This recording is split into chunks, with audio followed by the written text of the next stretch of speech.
Hello and welcome to Hardcast, where we will be spoiled for things that won't occur for years. I'm Humphrey Erm. And I'm Christian Claus. Lifeline. Give me Book of Death.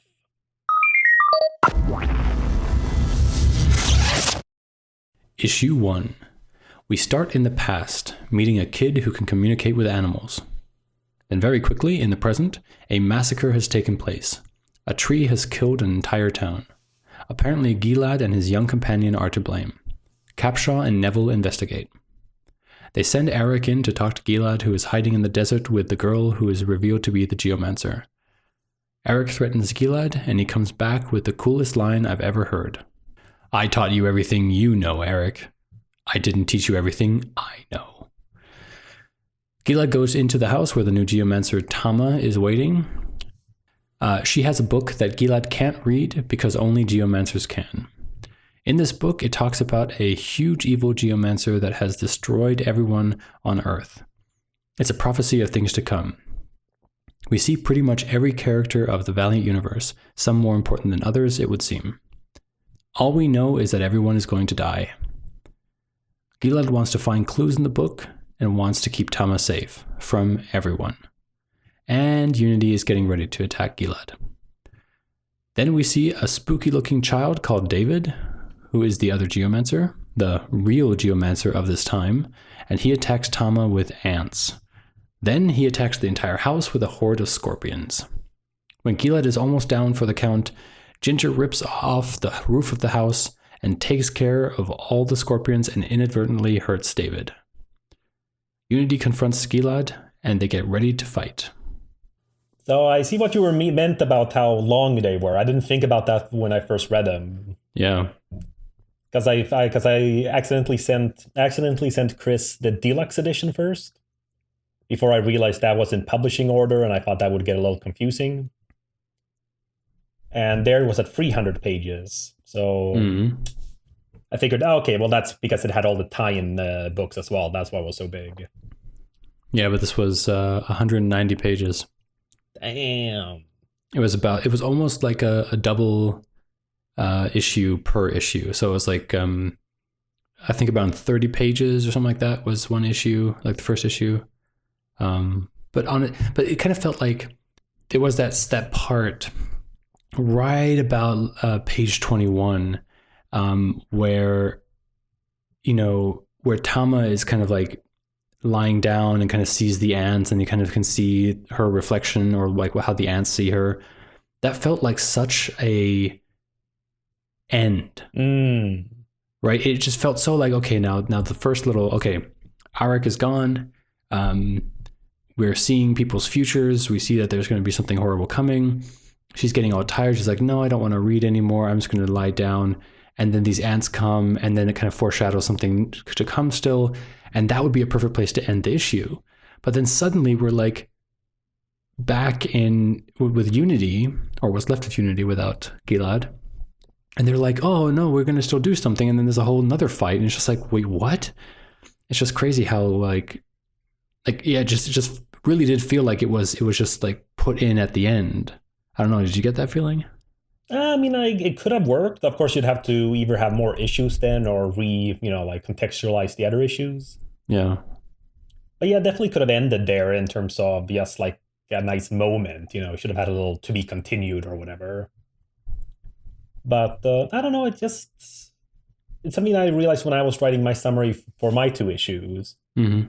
It felt very packed, which is kind of like the opposite of how a lot of these issues are. We mentioned how a lot of them were just continuations. Like, it didn't really matter what happened there. It was just like a big fight scene. But these 4 issues, so much happens. Like I always, when I do the summaries, I always try to think, okay, what was the main point? And kind of like see if I can be witty about it. But I realized that. Yeah, I mean, it's a completely different way of how I do it. I just go a couple pages and then just summarize that page. Okay, now I try to kind of guess like the major, like the broad strokes. But the thing is, there were a lot of broad strokes in these issues, I felt. Yeah. Like if I made them fewer strokes, I just, skipped a lot of stuff. But either way, I mean, I think we made our point that this was a long volume in comparison. Yeah, but it wasn't bad. I mean, it wasn't like it wasn't a drag to read, you know what I mean? Well, it felt really nice. Well, it's a direct sequel to The Valiant. I mean, remember, Tama was like, it came in at the very end of The Valiant, sent by Gilad in the future. Yeah, I know. I mean, I remembered that while I was like reading it. I didn't like, it wasn't at the point where I saw the girl and then I was like, oh, right, this was, yeah. So what you're saying is everything that has happened between The Valiant and this has not happened yet? I'm not quite sure what the chronology is. Considering, because again, the way we're reading them, we're reading the volumes in the publication order. Yeah. And as you know, the issues come out then, simultaneously and stuff. And right. And you know yourself how Valiant likes to kind of be at different timelines all the time, like always hours before, a month later, now. So I'm not sure of the exact timeline, if this is like a month or two after. Actually, no, yeah, this should be 1 month after The Valiant. I'm not sure how long it takes actually for a new Geomancer. Because it says here 1 month ago with David. So I'm not sure if it's like immediate. Well, yeah, then maybe it would be immediate because if they like Kay died, say 1 month ago, then David got the powers. Right. But either way. Which also I didn't recognize at first. I mean, when I guess I don't really understand what the I kind of understand generally what the Geomancer's powers are, but like when he was here playing with animals, I was just like, this doesn't. I mean, I didn't think that this had anything to do with the Geomancer. Well, it's the earth and like the wildlife, nature. Yeah, I understand that now because I think we've kind of talked more, and with this volume, we kind of got to know a little bit more about what the Geomancer is. Because I feel like even with Gilad's, adventures that he's had, like on his own books, we never really knew what the Geomancer did. Because we never really saw a Geomancer kind of get their powers right. Like we never saw them get their powers and then kind of use those powers that much. Well, yeah, I mean, Archer and Armstrong Volume 2, but... You're going to have to give me more than that. No, but that's when Kay was introduced. Because they killed the Geomancer at the end of Volume 1 of Archer and Armstrong by accident. Yeah, the falling thing. Yeah, and then in Volume 2, we get to see Kay, and then she, becomes the Geomancer. Yeah, but, does she do stuff? Well, I mean, she rewrote the code of the universe. Yeah, but... she didn't have, powers, the whole, the hands glowing at that time. That's what I mean. She did do it in The Valiant a little bit. So she tried to take down some kind of processing plant or something, got shot. Yeah, but see, this is the thing. I constantly just felt like this Geomancer thing was this power, this entity of basically the Geomancer speaks for Mother Earth. Exactly. Right. But I didn't really think about how many, what all these powers mean. It's not if I ask you to tell me what Superman's superpowers are, you can give me the exact, he has this, and this, right? It's a lot more vague and mystical. That's what I mean. And that's why it was not it's not like with, say, Peter Sanchek or something like that. When we see him, we're like, okay, that's a Psyot, right? With him, so if they would show David, that's why I said him also in my summary, a kid named David. I didn't know until afterwards when we saw then David being called by name as the Geomancer, when he was then corrupted already, or being corrupted, that I understood that he was the Geomancer. And then also after a while, because just me being me, not recognizing things, they had to mention first a couple of times that Tama was not from this time. Well, that's a big crazy thing. You know what I mean? Yeah, but it's not like I saw her and I was like, oh, that's that girl. I like her design. It's, it doesn't feel like it's, it's a Jetson person. Yeah, no, I know. I like her. Yeah, the design is fine. I'm not talking about that. I'm just saying that I, from my memory, did not put those two together. I didn't think about the end of Valiant. I remember when they started talking about that whole thing about time, I was like, oh right, yeah, Gilad put a geomancer into a time thing. It was the only way to beat the immortal enemy. Right. I remember which that. I think is, again, it's, as we said back then, it's such a, like, you can only do that in this kind of like world. Yeah. But it's like such a good solution when these things are possible. It's like, yes, of course, bring him back before he can exist. And it's like, right. Anyways. Yeah, that's what I mean. I just feel like it took me a while to understand everything that was going on, but issue 1 did that really well. Like it did it also in a way that didn't feel like it was pandering to people who don't know. So, just the quick little things like Ninjak said, the whole thing about, he probably thinks she's from the future or something like that. Was that in this issue? I think it's the next one about, it's at the end of the issue. Yeah. Yeah. But yeah, exactly. Little things that don't feel, as you said, like it's not like it's not bad exposition. Yeah.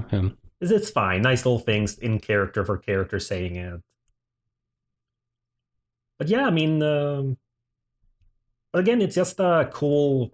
One thing I like about this, because when you compare them to like Armor Hunters and the Valiant, this feels a bit surprisingly low key in some ways.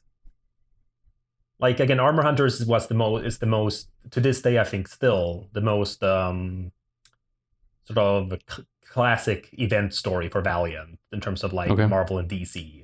Alien invasion, everyone has a team up, everyone gets their own little tie-in book. But this is really just focused on Gilad and Tama. And, sure, things are happening and there's like commotion, but it's very not isolated, but it's just like, okay, these things happen wherever they've been. Like, it's not this whole like, oh no, there's an invasion coming or it's this thing happening. It's like, no, it's very we're on the run, we're trying to figure it out, and you guys won't listen to us, so. But actually, that's something I'd like to. I mean, it's more relevant to the next issue, but is anyone being unreasonable in this book? Because this, at times, I feel it has that problem a lot of superhero comics do have, where we need people to be just very stubborn so that they can fight. Yeah. Like, it's like Gate and MI6 being unreasonable with how they're acting, how Unity is being. Or is Gilad being really stupid with not explaining things clearer? Or yeah, well, I think it did feel a little bit like that at some points. I did think to myself like, well, Gilad should just explain himself a little bit better, or actually like just. I hate it when people don't just tell you the truth, right? If they just don't, if it's just trying to keep the mystery alive for the series' sake. Like right now we're watching Lucifer, and one of the angels in that show is losing his like powers and his wings and stuff like that, and he doesn't tell anyone. It's just like, just fucking tell someone. Just talk.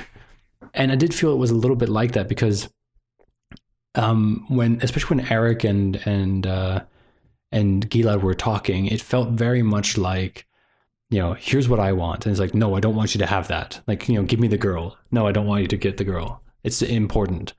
We have a thing to do. And there was never anything like, well, what's the thing?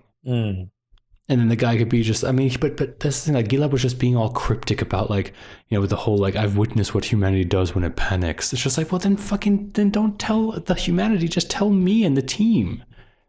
It's not like if he tells Unity or MI6, just Neville or whatever, it's not going to break out and everyone's going to panic.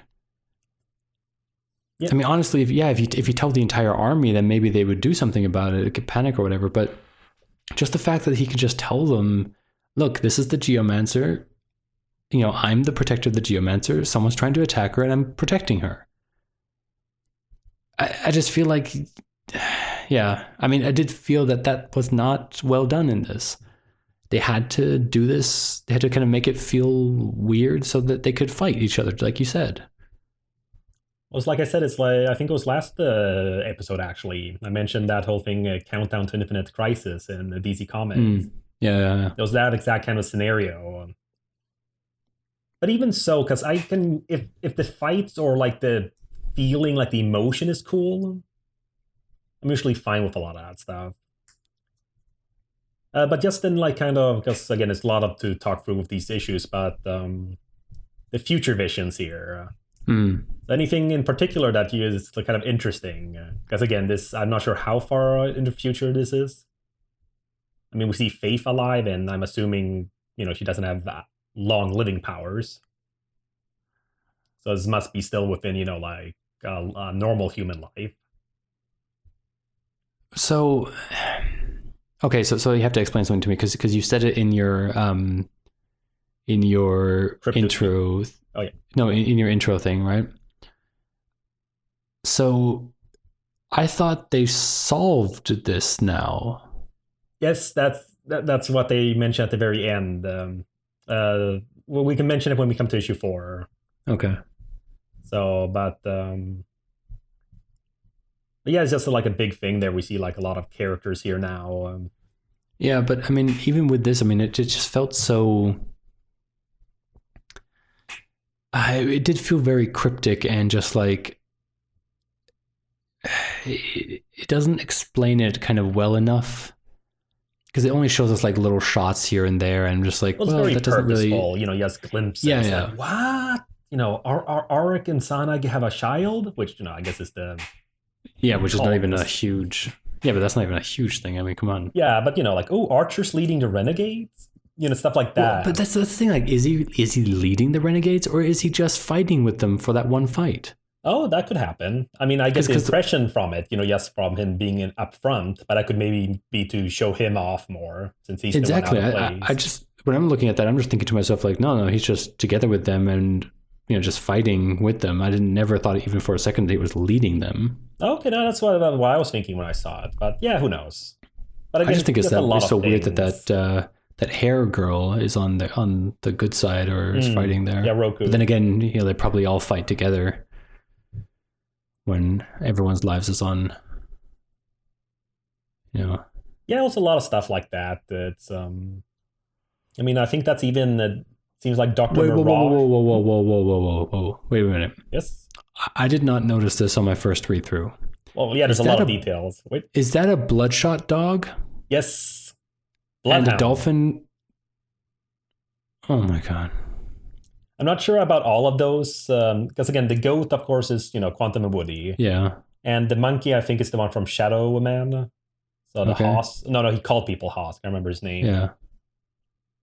I think that panel in of itself might be just sort of to fuck with people. Well, that too, but also kind of I'm not sure if how many of these characters were in the original comics. But I think it's kind of like DC Comics has similar things. I mean, they've had like like the Justice Dogs and stuff like that. Right. I mean, did you ever see the animated series Crypto the Super Dog? Nope. It was basically the best part was it's all canon in the sense that nothing's like made up. All the characters are characters from the comics. No, Jesus. And it's basically as like the pet versions of Justice League. So Crypto with Ace the Bat Hound. And yeah, they don't fight the penguin, they fight the penguin's birds and stuff like that. Oh, Jesus. But anyways, it's fun, it's cute, it's a kid's show, but that's the thing, I think that's what they're just kind of referencing, those silly things from like the Silver Age, which Valiant wasn't part of. So I think it's just for fun, and yeah, they're throwing all these things around. But I like a lot of these little things. I mean, the bleeding monk, he's healed. Oh, he's healed? I thought he was still dying. No, I think that's the idea there. But then why does he have his hand on his chest, like if he's holding back like a stab wound? Oh no, but the stab wound's right in the middle and the spear's there and stuff like that. The fact that it's healed, there's nothing dripping anymore from him. What do you mean the spear?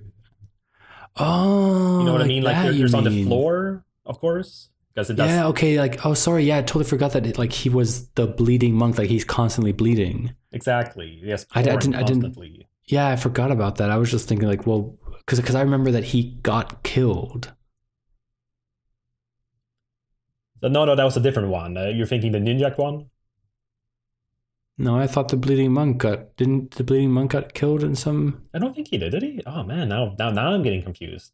I mean, I thought the bleeding monk got killed, like during the one of the end of Harbingers. Yeah, when I think Harada so. and Stanchek were like Stanchek. No, the bleeding monk was speaking to both of them during their fight in Harbinger Omegas, and he was telling Harada that like, look, Harada, your part in this is over. It's all about Peter now. But I thought something happened to the bleeding monk. I don't think so.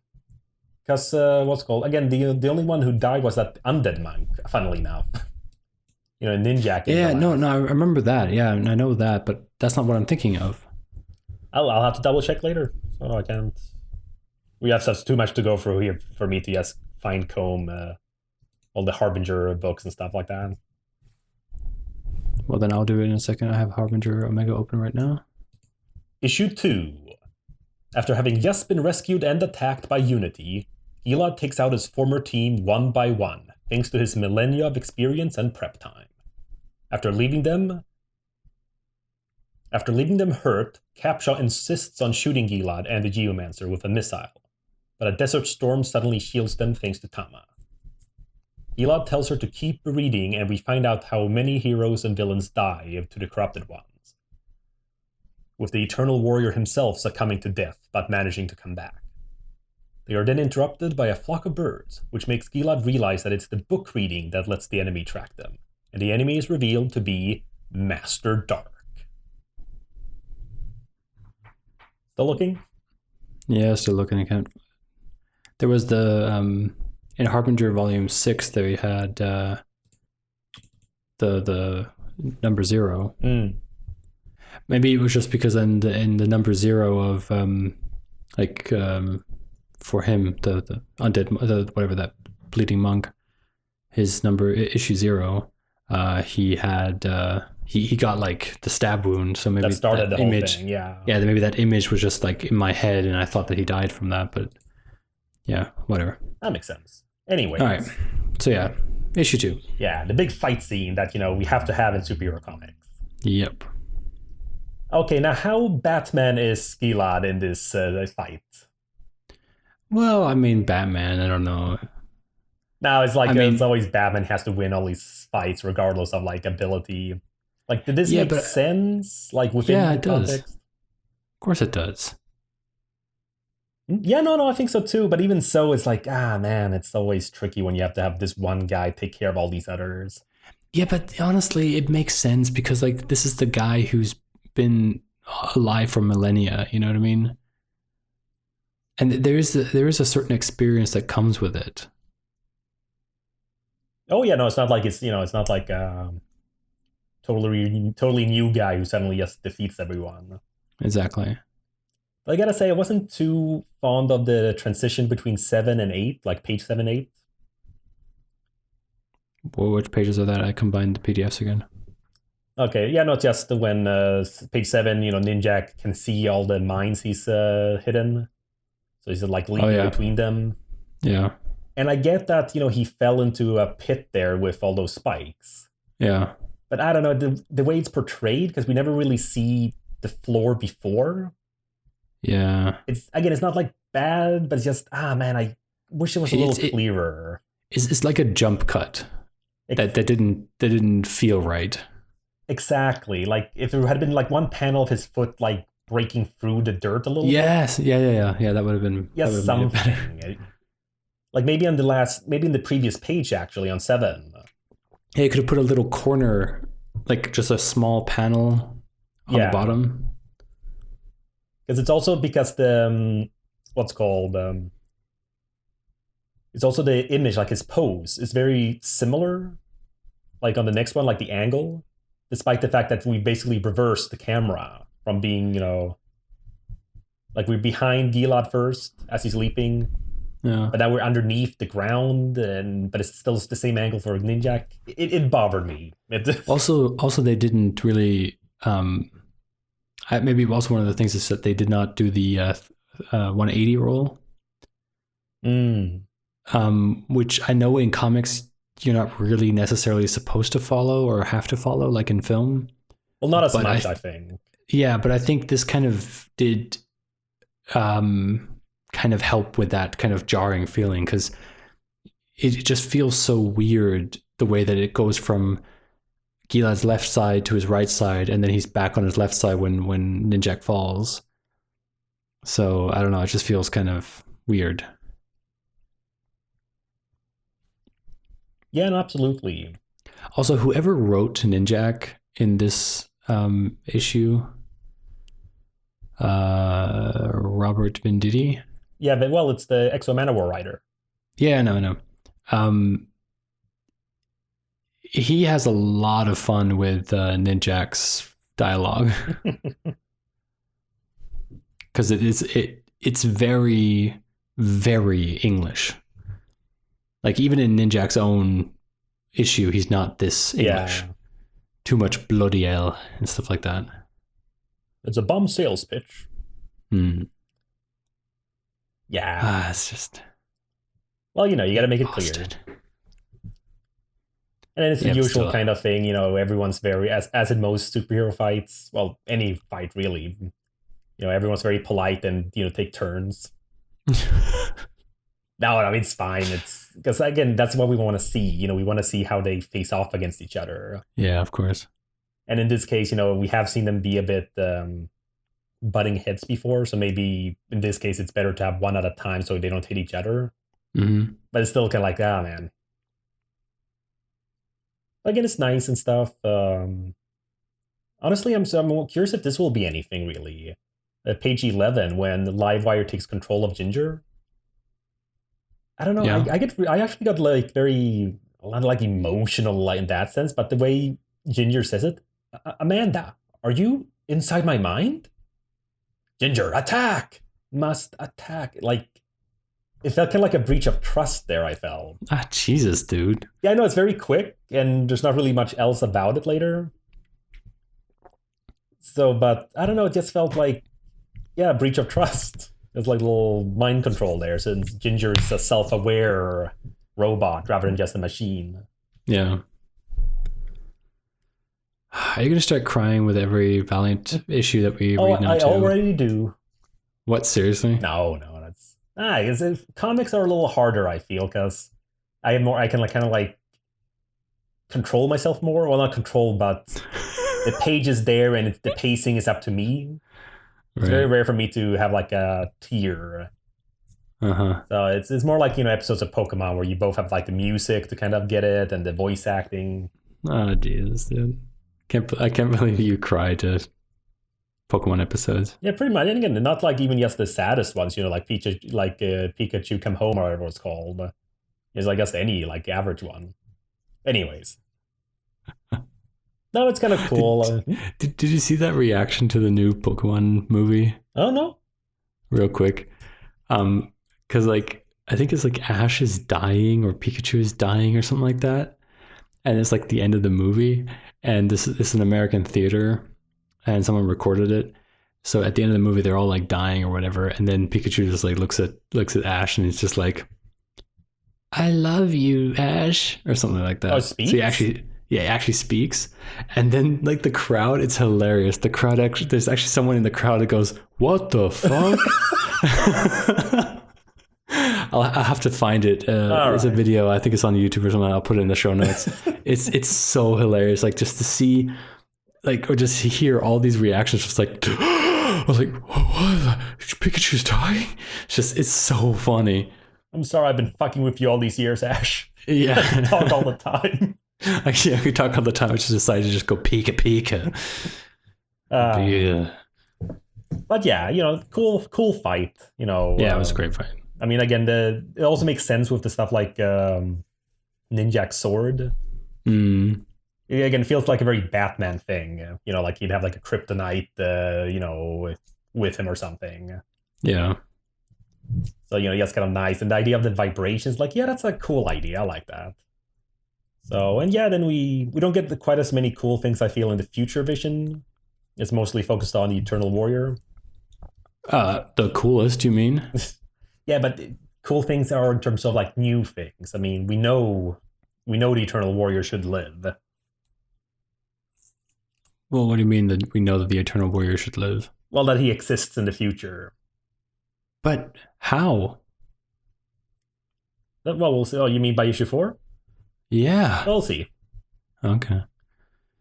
But yeah, it's kind of cool. And then again, kind of a reveal because again, we haven't had much Shadow Man stuff going on, with like the Ninjak stuff being the closest in terms of the Shadow 7. Yeah, exactly. It's kind of cool having like, oh right, there's a whole other portion of the Valiant universe. Yeah, but who is that guy with the skull mask? Is that Shadow Man? That's not Shadow Man, is it? I don't know. It's maybe some new Shadow Man in the future, however far future it is. I don't know.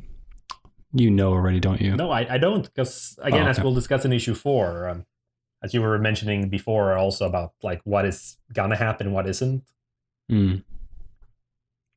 So, but yeah, I mean, but again, this was the fight book, the one that I guess they, not necessarily that they were like hinting at all the time or something, but yeah.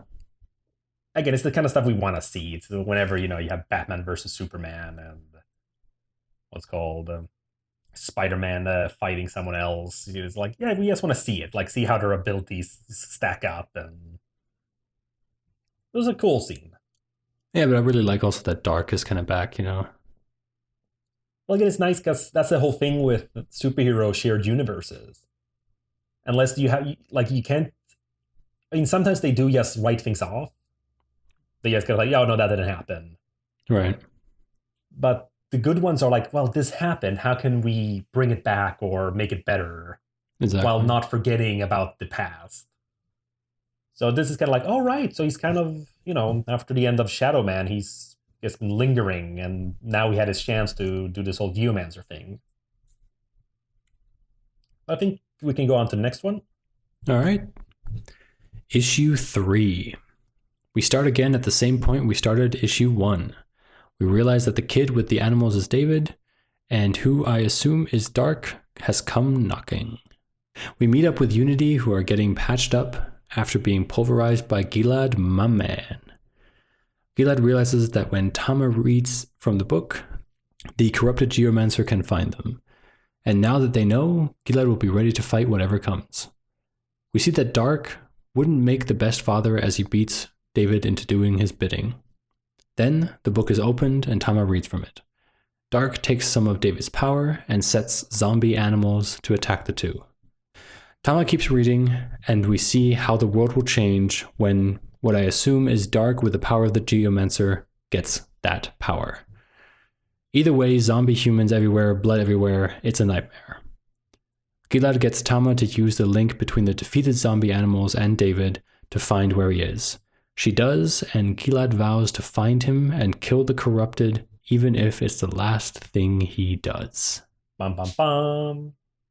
Foreshadowing.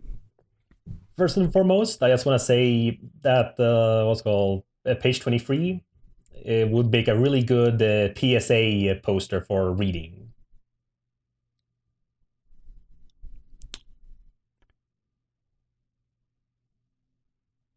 I don't... Not just like he's threatening you, like just read and like shooting at you, like puck puck. Oh, that. Okay. Yeah. Sorry, I combined the PDF, so I don't know which one you're talking about. Oh, sorry. Yeah. Yeah. Yeah, not just shoot at it. I just like that because it's a nice shot and just kind of like read. Okay. I'll print that out and put it over my future child's bedroom or bed or whatever.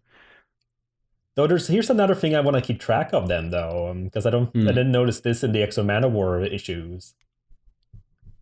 Because as far as I can remember, whenever the Shanhara heals a body, it replaces it with itself. It's not like a bandage; it won't be removed later.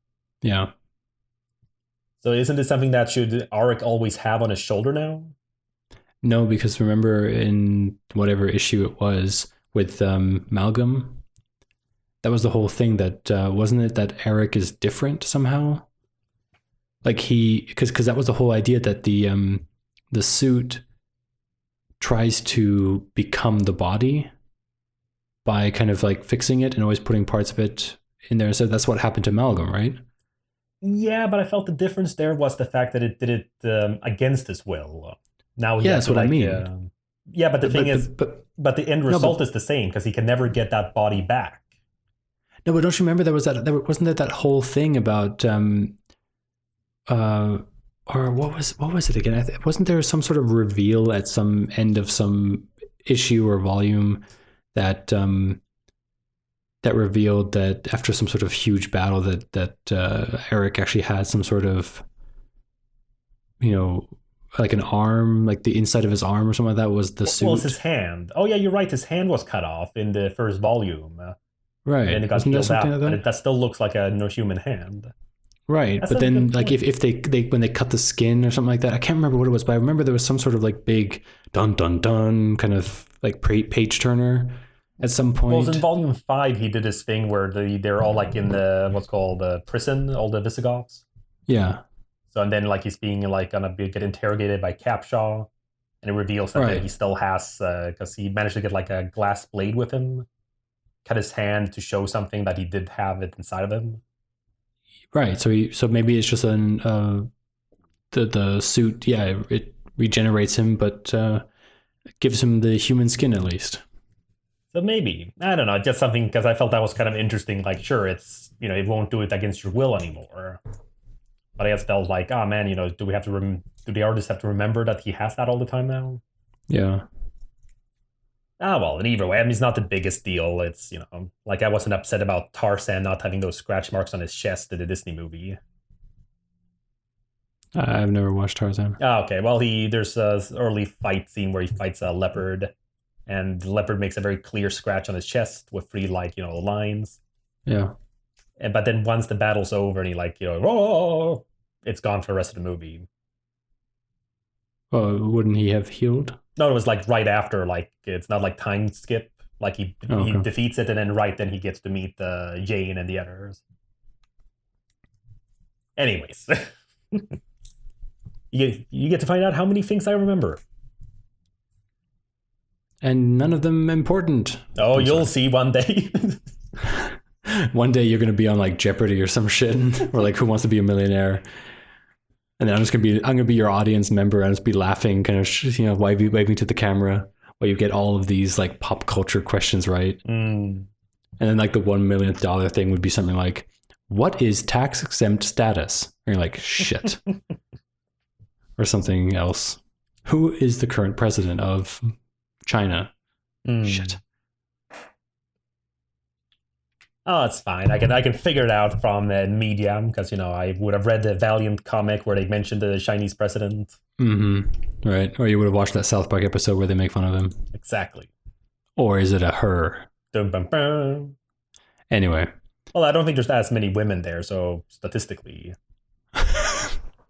Okay. Anyways, but yeah, no, it's a continued good issue. Not quite as like. Even though you have like the zombie animals, it's not quite the same. Like, oh yeah, like the big thing happening. Like we already know. We get a lot of more information about what exactly Dark is trying to do, like what his plan is. Oh, certainly, but even so, it's and again, it's not like it's a big deal in that sense. But we as the audience found out it was Master Dark, and really the big broad stroke right now is now they know how to find them, right? Which of course is important, but it's felt a little bigger this issue, so to speak. Though I gotta say, what were those zombie rats doing then? Like, what do you mean? Well, they're just kind of there, but they never go to Tama. Well, I mean that's the whole thing about the fire, right? Yeah, but I don't know. Again, it's not like the biggest deal. Just because it's just a normal fire. Can they go around? Well, it was a circle. Was it an entire circle? Yes, that was the whole idea. Oh, put a circle around Tama. I mean, she controls the fire. Oh, right. Gilad says that in the previous issue when the scorpions come in. Yeah, when the scorpions come in, he says, Tama, command the fire to protect you. Yeah, that I remember. But yeah. So she did the same thing here. Just it's a circle around her, and yeah. Well, there you go, Chris. See, even I can miss something that's incredibly obvious. Yeah, well, I mean, you that's the thing. You miss a lot of things that are incredibly obvious. Like a couple arguing right next to us on a train. Yes, you've already shared that.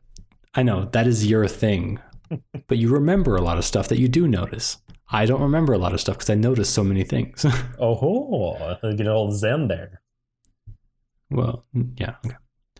I don't think you understand the definition of Zen, but okay. Sure, I do. It's just, any kind of like a Eastern philosophy thingamabob, whenever you want to sound smart. Okay, then. But yeah, it's, that was issue 3. Yeah, and of course, I just want to say that I really like that we get a little bit more that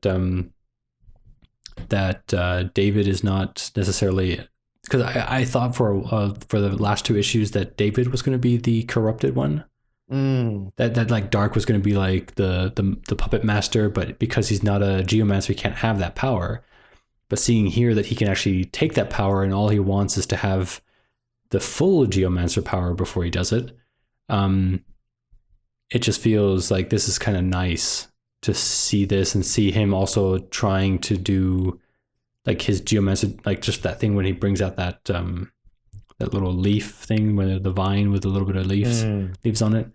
It was just kind of nice to see that he is a good kid. He's kind of resisting the corruption, and then also to see that it's actually is Dark who is the big bad. And again, that 1-page spread, that full panel there, oh, that's so beautiful. Like just the way that the wind, and just, oh man, it's so nice. All right then. But then issue 4. The duo arrive at where Master Dark is hiding, just as he puts David on the altar to siphon his geomancer power to himself. He erupts from the earth to fight Gilad and Tama, with Gilad descending beneath the earth to save David. He is brutalized to the point of near death, but manages to destroy the amulet that siphons David's power. Once that happens, Dark loses his newfound powers, and Tama manages to defeat him by turning him into a tree. Gilad climbs out of the pit with David and dies, with Unity approaching finally to wrap things up. David gives his geomancer powers to Tama, and everything is all right, as these events apparently have removed the corrupted one from the future. Again, my quick version of it. Yeah. So is it okay? So can we? Yeah, before we do anything yes. else, I want to discuss this main thing. So has now everything, because you kept on telling me that Book of Death is going to show us how every character in the Valiant universe dies.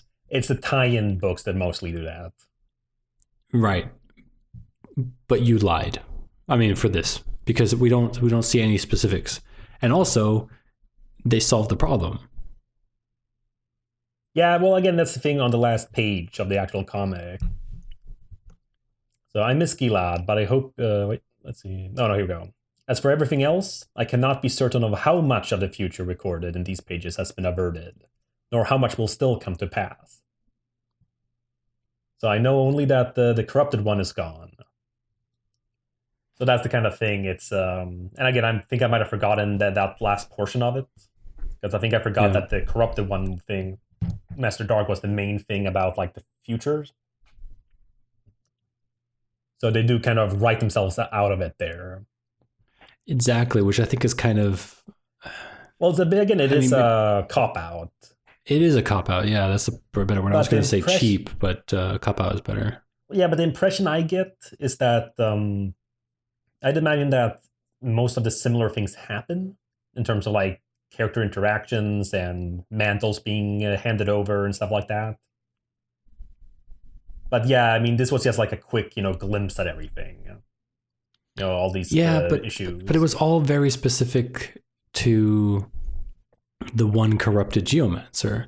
So unless a different geomancer also will become corrupted, or another villain is able to corrupt one or whatever, then because it was very specific, it wasn't, I mean, the text that they were reading out, I mean, they were talking about the corrupted one, the line of the geomancer that got corrupted. If it was more vague, then I would understand it. If they just called it the evil one or whatever, then maybe I could understand that we would think that Dark is the evil one, or this corrupted geomancer is the evil one. But now that he's dead, or he's turned into a tree, all we can assume, we have to assume that, well, everything that has been foretold will come true, but we don't know who the evil one is. You know what I mean? That could happen. I mean, again, there's a lot. I do know some stuff that's going to happen later, like just because of newer issues. Okay. But yeah, no, it's more about the tie-in books next week that we'll be reading. Okay. So that because those that they've said are specifically because they're not related to the corrupted one, and a lot of those are set like very far in the future. So, and of course, as we see right after, we get a preview for it's the Eternal Warrior's dead. By the way, here's a preview to his next comic. Right. I actually did read it. I know I usually don't read these things, but I did read this one. Yeah, it was pretty long too. Yeah, I mean, I actually liked it. Yeah, 9. Damn, that's 9 pages. And I think that's just a normal size comic. Mm-hmm. So you've gotten maybe a third of the book there. Yeah. It's a cool idea. It kind of explains how. I mean, we'll see. It'll be a while till we get there, but yes, it kind of explains how his immortality works. It's kind of cool, lore heavy. I just gotta say something with this issue though. I don't like where they're fighting. I don't know. It does not feel right? The field, it's like I don't know. It feels very small and not cool enough. This fight. Yes. I was also thinking like I was when they started fighting, I was like, really, you're gonna do this on a blue sky? Where's the rain? Where's the where's the wind? Where's all this? Like, it's just a nice little wheat field with I don't know. It felt so weird. Yeah, and again, it didn't feel like the kind of thing where they are, trying to sort of subvert or make this clear blue sky and field look, feel bad, something with the rendering or color or something. Yeah, it just kind of, I don't know. It feels like if we were, for whatever, why we two would be hanging out in a wheat field. I don't know. But it just kind of feels like if we were there and they're like, oh, dude, check it out. Something's coming out of the ground. Like that, it doesn't really feel like, whoa, dude, like the wind just stopped. Yeah, but also the problem is like when Dark comes out and his minions come out as well, it's such a nice, beautiful blue sky. I mean, they practically blend with the sky almost. Yes, and I'm just thinking the thing you should do, you have the black clouds kind of come in, because he's just so evil. Even the weather just changes for him. I mean, wouldn't that be so nice just to have these? I mean, maybe that's not realistic. No, but then it could have made sense because he's siphoning geomancer powers, and I'd imagine weather is kind of part of nature. Right, yeah, actually, yeah. So it would have both been just dramatic. Get all black and just become the storm, and then they fight, and then when he becomes the tree, then the sky can clear again. Exactly. There's no visual change in this environment. Yeah, and it's just all this. It's always sunny. Yeah, it's so bright as well. If I'm looking at all the panels and stuff, I mean, there is a kind of a contrast between them in hell, where everything's really dark red and black, and then outside where it's just all blue and yellow and just white. I mean, it's just I don't know if it was an artistic decision to kind of have these opposites of that crimson red of Dark's outfit, and then that nice blue sky. But I don't know. I just it felt weird. It did feel weird. Yeah, no, exactly. It just didn't feel cool enough. Yeah, it sounds very juvenile. Yeah, it just wasn't cool enough, man. But I don't know. Yeah, it's just, and also looking at when you're seeing the thumbnails, I also feel it's just there's a lot of white too. A lot of times where they don't have a background. Yes. And again, I don't mind that in of itself, but in this case where it is relatively simple to do, in terms of just gradient or something, just to have a bit more of all right, he's in hell here. So I know you don't have the page numbers the same way, but page 19 for me, when you see Elad just struggling for most of the page. Yeah. He does not stand a chance is the caption in the last panel. Yeah. I mean, if that was had this sort of redness, a gradient into the white up on the page, Mm-hmm. just to kind of give the idea that he is. I mean, he's literally below dark as he's above ground It's now. exactly. It just feels a little bit more to just color-wise, thematically get it in. Like Yeah, it would be interesting if doesn't feel you're right. right. You're right. Yeah. Too much empty space, too much white. And the thing is, it's also one of those things where, I mean, I like Master Dark's design. It's not like the greatest thing ever, but it's, it does its job. He looks evil. Mm-hmm. But it's just having him floating around there, it's kind of like when it's kind of when you see behind the scenes footage of a movie with people in costume. Yeah. And then it looks silly because the lighting isn't right and angles. Yep. And it's kind of like that. It feels like this, but drawing wise, like, oh, dude, look at that weird guy in his pajamas. Right. I don't know. Though, actually, now that I'm looking at it too, since we were talking about the colors, Tama actually kind of represents the Earth here. She has the wheat field kind of dress and then the blue sky cape. Right. And then also green from just being green, that kind of stuff. Yeah. Now it just struck me here specifically this big splash page of the tree. Yeah. There, I feel it really looks that way because, she's kind of right with the horizon there. And we have like the colors kind of matching what the Earth is. That's kind of nice considering she's a geomancer. But either way, it's still a cool conclusion, and the death scene is pretty cool. Oh yeah, I love how everything just kind of came out of his just the tree coming out of his mouth and stuff like that. It's just crazy. And he has a really creepy tree. Mm-hmm. So I guess wait till someone cuts it down to make a share or something. This is such beautiful black wood. Like hit an axe into the leg, and it's just like, motherfucker. What? Did the tree just cut me? But yeah, the end of this event, at least like the main book. I gotta say, I did enjoy the Valiant more than this, like as an event. Well, it's a little more epic. Yeah, it is, and it joined more people together. Yeah, but honestly, that wasn't the best part of it. Well, yeah, sure. But even so, we have here what's called it's like I was saying a little before, it's a little bit more low-key. But I like that because that's when you get the event fatigue like that Marvel has had for a few years now. Like, because they always have an event, and each event immediately is succeeded by another event. Yeah.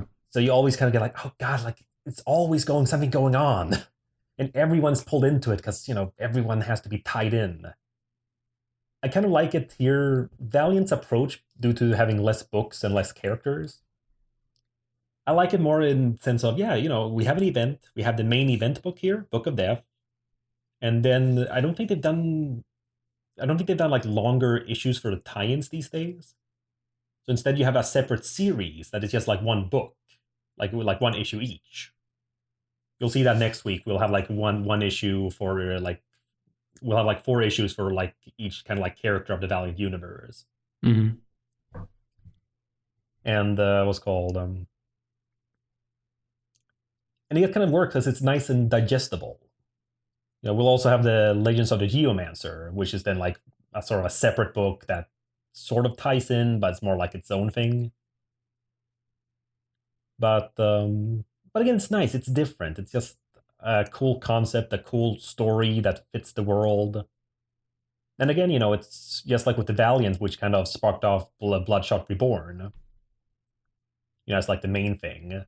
Yeah. This one is spinning off the new Eternal Warrior comic, Wrath of the Eternal Warrior. Because you can't just, publish a comic. You have to make a huge event. Of course. So you have to explain to people why this comic exists. No. That's like I've said with superhero comics and shared universes. That's what makes it cool, because even today, even though I don't really read Marvel and DC, you hear about what's happening. It's kind of like current events. Yeah. It doesn't really matter. It's not like, oh yeah, there's a new book out about this thing. Like there's a new young adult novel book or something. Okay, that's cool. But here's like, oh wait, what happened? Well, you see, Spider-Man did this and this. Oh! Or, you know, maybe it sounds stupid and you don't like it, but it still happened, so to speak. I don't know. It's part of what's fun with shared universes. Yeah, exactly. You know, you got to take the good with the bad, and even the bad is kind of fun because you have to live with it. I really hope they don't retcon anything. Yeah, you don't want another Valiant reboot? No, not even. Yeah, but not even something subtle in terms of where they just ignore something. Yeah. I mean, it's kind of like the whole thing with like the Flash, for example. And have you ever heard that? No. Where there was an old comic that revealed that he didn't get his powers from the lightning bolt and the chemicals. It was actually some guy from the future who traveled back in time and gave him the powers and stuff like that. Again, it was a really silly thing because it was like in the 70s or something. And it's only been very vaguely hinted at since then, because they haven't, I think, officially said that it didn't happen. But they've just ignored it. No one mentions it. Yeah. Well, that's what I mean. I mean, that's like the late great Len Wein said, continuity ties your best writer to your worst writer. Mm. And I think that's something that Valiant is doing pretty well, because we keep on hearing the same names for writers in these comics. Oh yeah. And so they have this small team of dedicated writers who write for Valiant, so they don't screw up. You know, with a place like Marvel and DC that are so massive, they need to get so many writers, and every now and again, some writer will slip up and do something stupid like this, where they're like, yeah, well, I have this idea that maybe, you know, it was a guy from the future that gave Flash his powers. And then everyone else is just like, oh, God, not this. Oh, shit. Now, how am I going to explain? All right, let's just reboot the whole thing. You know what I mean? So at some point, these kind of continuity errors get so frustrating that they just need to give it a clean slate so they can do stuff again without having to explain everything. You know, at some point, they're just like, you know, it's basically like they paint themselves into a corner and then just at some point go like, you know what, I'm just going to walk out and paint it again. But then they do the same mistake again and paint themselves in another corner again. Mm. And so I don't blame comic book like companies of doing these like reboots and stuff like that. I think it's a good idea, but I mean, yeah, sure, they're getting kind of frequent. But I feel like Valiant is kind of saved from that because I have this feeling that there's such a small group that they have the chance to discuss everything with each other. So there's not just one guy who goes in and goes like, oh, I'm going to do this thing that's going to completely screw up whatever this guy's doing. And so, yeah, so I think Valiant's kind of safe from another reboot. Oh, no, certainly. And it's also, again, part of what they've... Because, again, I think Valiant in particular, and any kind of small sort of indie kind of publisher, they really have to make sure, again, you know, not that they have to pander to the fans, but they have to make sure that they keep their fans, like, on board. I mean, if they were to then suddenly, like, you know, someone like me, for example, who has invested, you know, must be hundreds of dollars now. Yeah, damn, Jesus. Now that I think about it, yeah, several $100s in their comics. Damn. Oh, crap. Is this our last episode? Because I realize how much money I would. Yeah, the comics are getting kind of ridiculous to pay, and yeah, they have their sales. Actually, I bought a bunch of comics now from Valiant because of the sale. Everything was like half price. Yeah, but still, I mean, it's still money. But again, a great comic, great volume. We're really looking. I think you overhyped Book of Death a little bit too much for me. I think the thing is, I think I was thinking of the tie-ins more. Like, I like the Book of Death itself because it's kind of a cool story, but it's the tie-ins that are this thing I'd mentioned about. Like, see, now they have to actually hit all these points. Oh, okay. Well, that will be the next episode, I guess, right? So yeah.